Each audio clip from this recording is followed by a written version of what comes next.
Question number 13, একটি আয়তক্ষেত্রে বা rectangular কর্ণ হচ্ছে 10 সেমি এবং তা আয়তক্ষেত্রটির একটি বাহুর দ্বিগুণ হলে আয়তক্ষেত্রটির ক্ষেত্রফল বা এরিয়া কত হবে সেটা আমাদের বার করতে বলেছে। তো এইটা একটা যেমন আমরা যদি ছবি আঁকার চেষ্টা করি, এটা যদি একটা আয়তক্ষেত্র হয়, তার একটা বাহু যদি এ ধরি এবং অপর বাহু বি ধরলে তার যে কর্ণ বা ডায়াগোনাল সেটা যদি আমরা ডি ধরি, তাহলে ডায়াগোনাল এবং তার দুটি বাহুর মধ্যে যে সম্পর্ক সেটা হয় D is equal to under root এর স্কোয়ার প্লাস বি এর স্কোয়ার, অর্থাৎ দুটি বাহুর বর্গের যে বর্গমূল সেটা হয় আমাদের আয়তক্ষেত্রের কর্ণের সাথে সমান। তাহলে এখানে আমাদেরকে কর্ণ দেওয়া আছে 10 সেন্টিমিটার এবং বলেছে কর্ণ হচ্ছে অপর একটি বাহুর বা আয়তক্ষেত্রে যে কোনো একটা বাহুর দ্বিগুণ। তাহলে এখানে আমরা এ বাহুটিকে যদি ধরি, তাহলে এ বাহুটি যদি কর্ণ যদি এ বাহুর দ্বিগুণ হয়, তাহলে আমরা এ বাহুটি বলতে পারি কর্ণের হাফ, মানে হচ্ছে এ বাহুটা হচ্ছে 5 সেন্টিমিটার।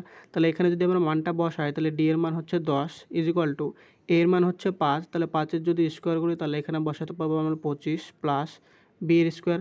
এবার এইদিকে যদি উভয় দিকে যদি আমরা বর্গ করি, তাহলে এইদিকে হবে 10-এর স্কোয়ার মানে হচ্ছে 100, আর এদিকে স্কোয়ার করলে রুটটা উঠে যাবে। তাহলে এখানে আমরা বসাতে পারি 25 প্লাস বি এর স্কোয়ার। তাহলে B square is equal to আমরা লিখতে পারি 25টা এদিকে এসে মাইনাস হয়ে যাবে, তার মানে 100 থেকে 25 মাইনাস করলে আমরা পাবো 75। এবার বি ইজ ইকুয়াল টু আমরা যদি লিখতে চাই, তাহলে বি এর এখানে স্কোয়ার ছিল, এদিকে এসে সেটা 75-এর রুট হয়ে যাবে। এবার 75কে দেখো আমরা ভাঙতে পারি 25 গুণিত 3।